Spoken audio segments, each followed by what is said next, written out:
Bonjour, vous êtes fan de Sims, d'horreur et de macabre? Vous êtes au bon endroit. Par contre, si ce que vous aimez c'est les Sims bisounours, bah c'est pas grave, restez quand même. Ouais, il y a des moments je me fais peur moi-même. Bon, et si on en revenait au challenge? Alors avant, un Sims, il vivait, il mourait, puis hop, point barre, il n'y a plus rien. Et ben maintenant, grâce au pack à la vie, à la mort, il aura autant de vie qu'un chat à 9 queues. Bon, comme tous les challenges qui se passent sur plusieurs générations, ça reste basé sur le legacy. Mais là, c'est un peu particulier. Au lieu des 10 générations classiques dans une même famille, vous devrez, une réincarnation après l'autre, gagner des points pour élever votre âme. Naître dans de meilleures familles et sortir du cycle de la vie en gagnant vos ailes. Alors avant de commencer le challenge, vous pouvez installer toutes les familles que vous voulez dans le monde et activer le mode histoire. N'oubliez pas non plus le vieillissement dans les options, ça vous permettra d'avoir une évolution des familles en plus de la vôtre. Le début, vous êtes orphelin, vous êtes échappé de l'horrible endroit où vous avez grandi. Malheureusement, vous n'avez pas d'argent sur vous et vous vivez sur un terrain vague. Vous n'avez aucune compétence, aucun travail, il va falloir vous débrouiller. Alors votre Sims, son sexe, son apparence, ses aspirations et même l'époque où vous débutez, c'est comme vous le sentez. Par contre, il va falloir réaliser les objectifs de vie que vous êtes fixés pour pouvoir accéder à la réincarnation suivante.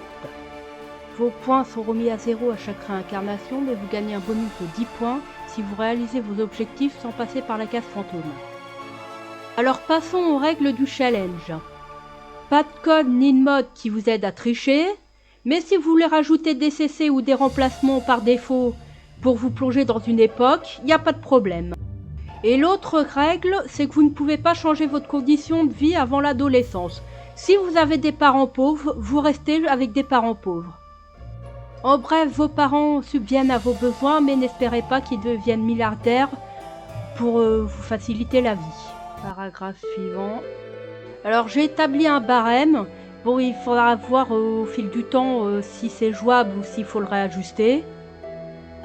Alors pour l'instant, vous devez gagner 100 points pour naître au niveau suivant. Et si vous gagnez 1000 points, vous gagnez votre place au paradis Sims. Alors pas de polémique, chacun voit le paradis comme il veut.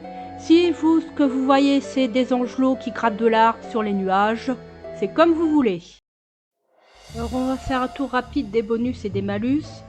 Vous aurez le descriptible soit en dessous la vidéo, soit dans l'espace communauté. Alors les bonus, c'est à chaque fois que vous vous montrez bon avec votre prochain.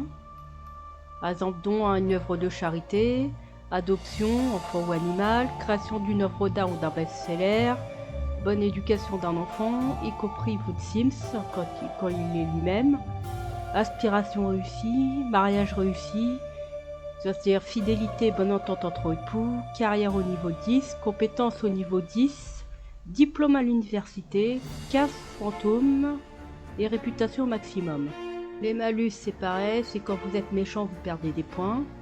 Alors, acte malicieux ou méchant, bagarre, animal ou enfant retiré du foyer, divorce, causer volontairement la mort d'un Sims, ne faites pas les innocences, mur autour de la piscine c'est pas construit tout seul.